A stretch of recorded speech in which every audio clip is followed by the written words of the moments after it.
अश्वत्थामा का क्षौर कर्म कर दिया। एक तरफ की दाढ़ी, एक तरफ की मूंछ, एक तरफ से बाल बना दिए और जो इसके मस्तक में मणि थी उसको भी निकाल लिया और धक्का मार करके इसको शिविर से बाहर निकाल दिया। देखो किसी सम्मानित व्यक्ति का अपमान इतना हो जाए तो वो मरने से भी ज्यादा होता है। कहा कि देखो ब्राह्मण से, गुरु से, इनसे कभी कोई गलती हो भी जाए तो उनका वध नहीं करें, उनका अपमान कर दे, उनका धन छीन ले, इतना ही उसके लिए मरने के समान होता है, लेकिन उसको मृत्यु दंड देने का विधान नहीं है। अब धक्का मार के इसको निकाल दिया तो महाराज ये इससे सहन नहीं हुआ। अब तो ये और करने लगा। इसने सोचा कि अब मैं इन पांडवों के बीज वंश को ही मैं नष्ट कर दूंगा। ये नहीं सोचा कि इतना करने पर भी मुझे प्राणदान दे दिया, द्रौपदी ने मेरे प्राणों की रक्षा करवा दी, ये तो और द्वेषाग्नि में जल गया हमारा।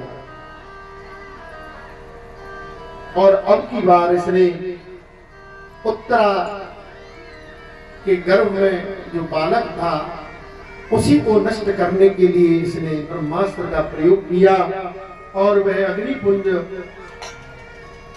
उत्तरा की तरफ चला तो उत्तरा सीधे कहीं नहीं गई, सीधे भगवान की शरण में चली गई और भगवान से कहा, पाही पाही महायोगिन देव देव जगतपते नान्यो तद भयं पश्ये यत्र मृत्यु परस्परम। हे देवादि देव, हे जगदीश्वर, आप महायोगी हैं, आप मेरी रक्षा करो। हे प्रभु, इन तीनों लोकों में आपके अलावा कोई भी मेरी रक्षा करने वाला नहीं है, कोई मुझे अभय नहीं दे सकता। हे प्रभु, आप सर्वशक्तिमान हैं, आप ऐसी कृपा करो जिससे मेरे इस गर्भ के बालक की रक्षा हो जाए। अब तो भगवान ने जैसे ही देखा कि अग्निपुंज जलाने के लिए मेरे भक्त को आ रहा है तो भगवान अंगुष्ठ रूप धारण करके उत्तरा के गर्भ में प्रवेश कर गए और वहां अपनी गदा घुमा करके भक्त की रक्षा करने लगे। बोलिए भक्त वत्सल भगवान की जय हो।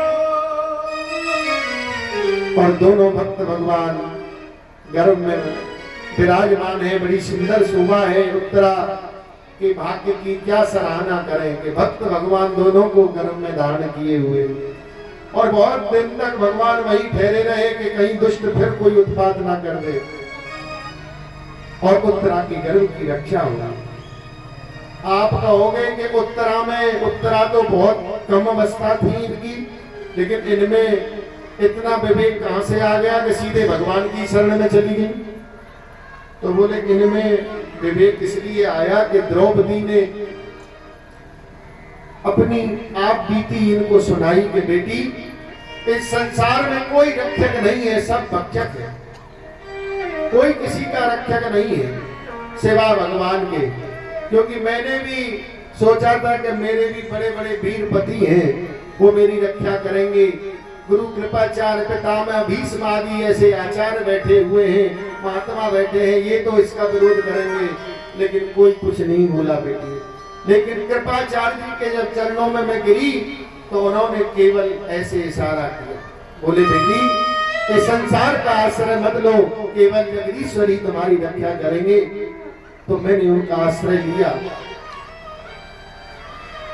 जिस दुशासन में 10,000 हाथियों का बल था, साड़ी को खींचता जा रहा है, खींचता जा रहा है, लेकिन ये साड़ी की ही नारी है कि नारी की ही साड़ी है कि साड़ी बीच नारी है। अचंबा हो गया महाराज, किसी को कुछ समझ में नहीं आ रहा। पहाड़ लग गए साड़ी के, लेकिन साड़ी खिंच नहीं रही। अंत में धराशायी होकर के पसीना पसीना हो गया दुशासन और गिर गया पृथ्वी पर। सब सभा कहने लगी धिक्कार है, धिक्कार है। तो बेटी तुम किसी और की शरण में नहीं जाना। कभी कोई कष्ट आए तो भगवान से ही रोना। ये द्रौपदी मां शिक्षा दे रही है, कभी किसी को कोई कष्ट आए, दुख हो, तो भगवान से ही रोना, क्योंकि संसारियों से रोगे तो ये संसारी लोग तो तुम्हारे दुख को दूर करने की बजाय और बढ़ा देंगे। इसलिए कभी कोई दुख कष्ट आए तो भगवान के सामने रो लेना, लेकिन किसी संसारी व्यक्ति के सामने मत गिड़गिड़ाना। ये सब जगह है झूठा, एक तू ही है अनूठा, सब चूमेंगे अंगूठा, एक तू ना रूठा चाहिए। ये संसार तो सब स्वप्नवत है, यदि भगवान की कृपा हो जाए तो सब काम बन जाते हैं। जहां पे कृपा राम की हुई, तहां पे कृपा करें सबको। जब भगवान की कृपा नहीं होती तो कहीं भी प्राण नहीं मिलता। तो इनको ये बात ध्यान थी कि मेरी सासू मां द्रौपदी ने मुझको ये बात समझाई थी कि भगवान की शरण में चलना चाहिए। तो भगवान की शरण में गई तो रक्षा हुई, और यदि किसी और की शरण में जाती तो रक्षा होती नहीं होती।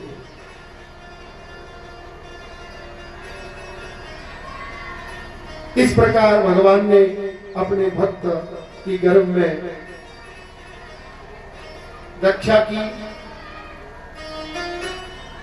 बहुत दिन तक भगवान पांडवों के साथ ठहरे, बहुत दिन तक रहे, बहुत से उपद्रवों से अपने भक्तों की भगवान रक्षा करते हैं।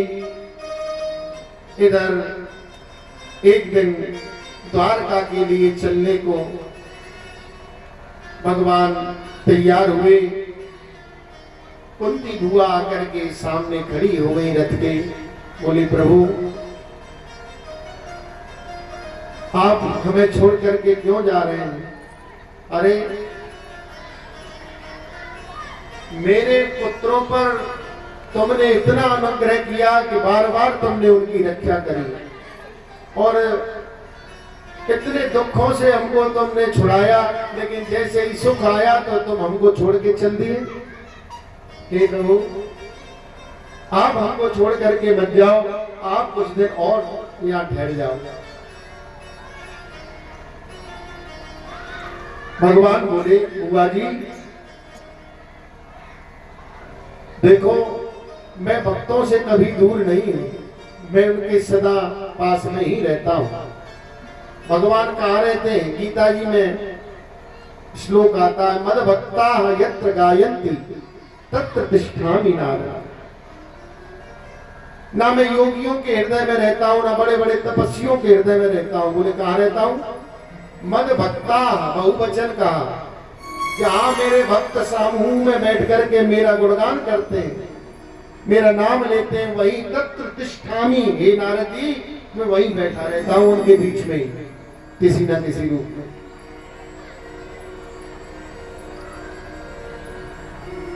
तो हे बुआ जी मैं आपसे दूर कहां हूं?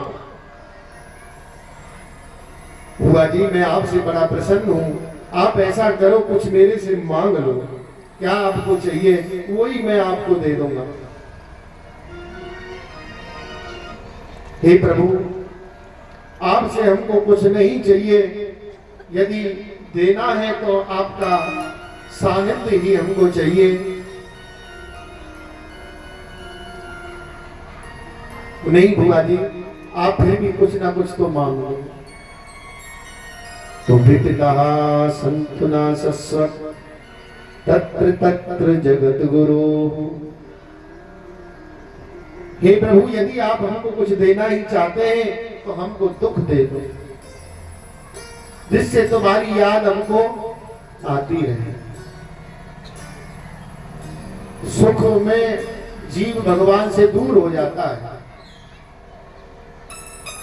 हरि सुख में सुमिरन सब करे, हरि दुख में सुमिरन सब करे, सुख में करे न कोई और यदि सुख में सुमिरन करे तो दुख काई को होई।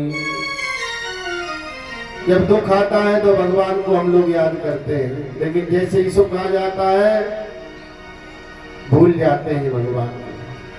हे गिरिराज बाबा, मेरे छोरा को ब्याह जाए तो मैं 1.25 मन लडुआ चढ़ाऊंगी और दूध की धार में तेरी परिक्रमा लगाऊंगी। और जैसे ही छोरा को ब्याह भयो तो बस गिरिराज महाराज अब काम है गए। अब गिरिराज महाराज जावे की क्या जरूरत। नई भक्ति 9 देना और खेचा तानी 10 देना। काम अपना काम बनता और बाहर में जाओ जनता, जैसे नेता लोगों का काम होता है। काम हो गया, काम पूर्ति, उसके बाद कहाँ भगवान, कोई मतलब नहीं है। अलमारी में बंद कर देते लोग। 10-20 दिना तो नई नई भक्ति जागती है, उसके बाद बंद सब सेवा पूजा। एक व्यक्ति हमें मिले, गई कथा में हम गए तो हमने कहा भैया कुछ नित्य नेम करते हो सुबह शाम? बोले हाँ महाराज जी पहले तो करते थे लेकिन अब नहीं करते, छोड़ दिया। अच्छा अब क्यों नहीं करते हो? बोले महाराज क्या करें, भजन थे, जवानी में ही हमारी पत्नी मर गई। अरे राम राम, पत्नी मर गई तो फिर भजन? अरे बोले भगवान ने हमारे साथ किया ही क्या है, जीवन भर हमने दुख ही दुख देखे, थोड़ा बहुत सुख आया, शादी हुई और वो पत्नी भी चल बसी। हमने कहा भाई वाह। तो यदि सुख में भगवान की याद करें तो दुख आए ही नहीं, लेकिन हम लोग उल्टा करते हैं। जब दुख आता है तो राम राम राम राम, और जैसे ही सुख आया तो बस फिर भूल जाते हैं भगवान को हम।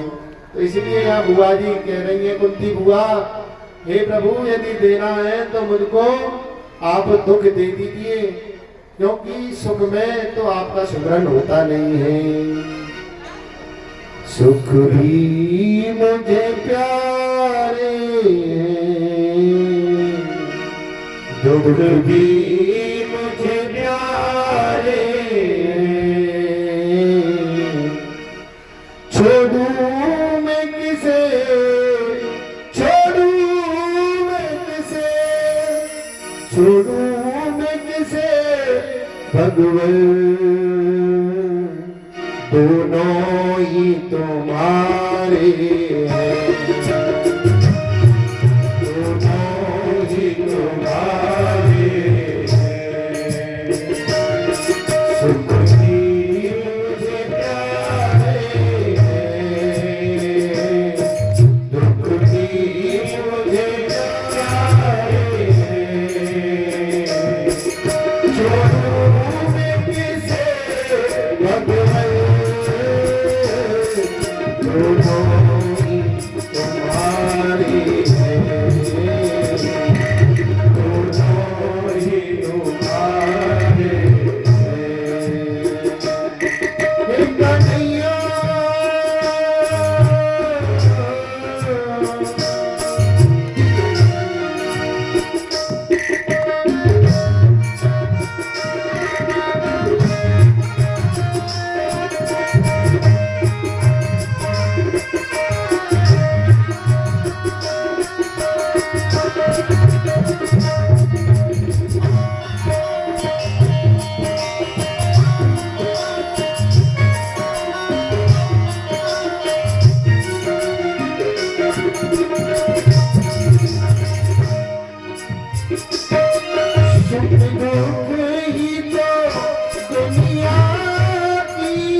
छोड़ूं मैं किसे भगवन, दोनों ही तुम्हारे, दोनों ही तुम्हारे।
सुख मिलता है उसको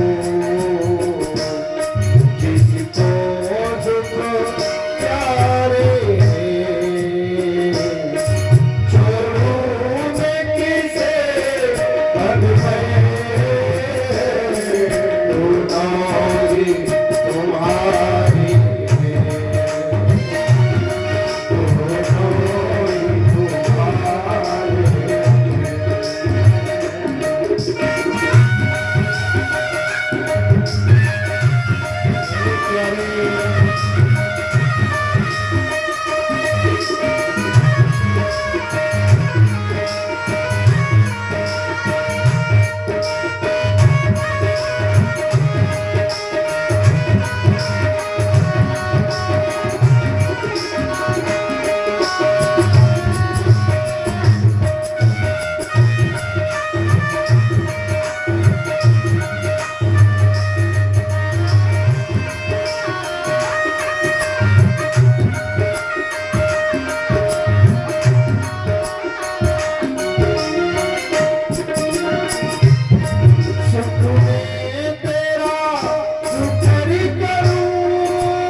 कृष्ण भगवान की जय। जय जय श्री राधेश्याम। हे प्रभु, आप ऐसी कृपा करो कि बस आपकी याद हमको बनी रहे, क्योंकि जन्म जन्म मुनि जतन कराई, अंत राम के आवत नाही। लोग जीवन भर प्रयास करते हैं, बड़े बड़े ऋषि मुनि अनेकों यत्न करते हैं, तपस्या करते हैं, ध्यान योग समाधि, उसके द्वारा भी वो आपको अपने बस में नहीं कर पाते। और इसी का प्रयास विद्वत जन करते हैं कि अंत राम के आवत नाही, अंतिम समय पे हमको भगवान की याद आए, इसी के लिए ये साधन किए जाते हैं। हे प्रभु, हे गोविंद, आपको मेरा बारंबार प्रणाम है। नमः पंकज नाभाय, नमः पंकज मालिने, नमः पंकज नेत्राय, नमस्ते पंकजांग्रे। हे प्रभु, जिनकी नाभि से ब्रह्मा प्रकट हुए हैं, जो सुंदर कमलों की माला धारण करते हैं, जिनके नेत्र कमल के समान है और कोमल है, और जिनके चरण कमलों में भी कमल का चिन्ह है, ऐसे श्री कृष्ण को मेरा बारंबार प्रणाम है। हे प्रभु, आपकी प्राप्ति उन्हीं लोगों को होती है, शरणवंती गायंती गृणंती अभिकृसा स्मरंती नंदंती तवे तम जना। हे प्रभु, एव अव्यय यहाँ प्रयोग किया है। संस्कृत व्याकरण पढ़ने वाले लोग जानते हैं, एव निश्चयार्थक अव्यय है। एव माने ही, निश्चय, निश्चयात्मक। बोले ते एव पश्यन्ति, प्रभु आपका दर्शन जिनको होता है, बोले ते एव गृणन्ति।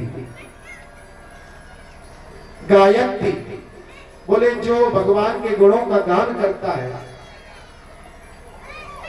गृणन्ति अभिकृसा, स्मरन्ति, उनका कीर्तन करता है, उनका स्मरण करता है, बोले उन्हीं को आपका दर्शन हुआ करता है। हे प्रभु, आपके अवतार का प्रयोजन भक्तों को सुख देना है। जिन वसुदेव देवकी के आप पुत्र बने हैं, आप अजन्मा होते हुए भी जन्म लेते हैं, ये आपकी भगवत्ता है। हे प्रभु, भक्तजन बार बार आपके चरित्रों का श्रवण गान कर करके आनंदित होते रहते हैं, और ऐसे ही लोग आपके चरण कमलों का दर्शन प्राप्त करते हैं। इधर समझा बुझा करके भगवान कुंती बुआ के साथ में तत्क्षण लौट गए, कुछ दिन और रहे वहां। एक दिन भगवान देखे कि युधिष्ठिर जी महाराज अपने कक्ष में झरझर अश्रु गिरा रहे हैं। भगवान बोले कि भाई तुम इस प्रकार से क्यों दुखी हो रहे हो, अब तो तुमको तुम्हारी राज्य लक्ष्मी भी मिल रही है। युधिष्ठिर जी बोले, हे प्रभु, मैं उन लोगों के लिए पश्चाताप कर रहा हूं जो लाखों लोग बेघर हो गए, लाखों स्त्रियां विधवा हो गई। अरे ये राज्य लक्ष्मी तो नष्ट होने ही वाली है, इसके लिए मैंने अपनों का खून बहाया। इस प्रकार से बड़े दुखी हो रहे थे।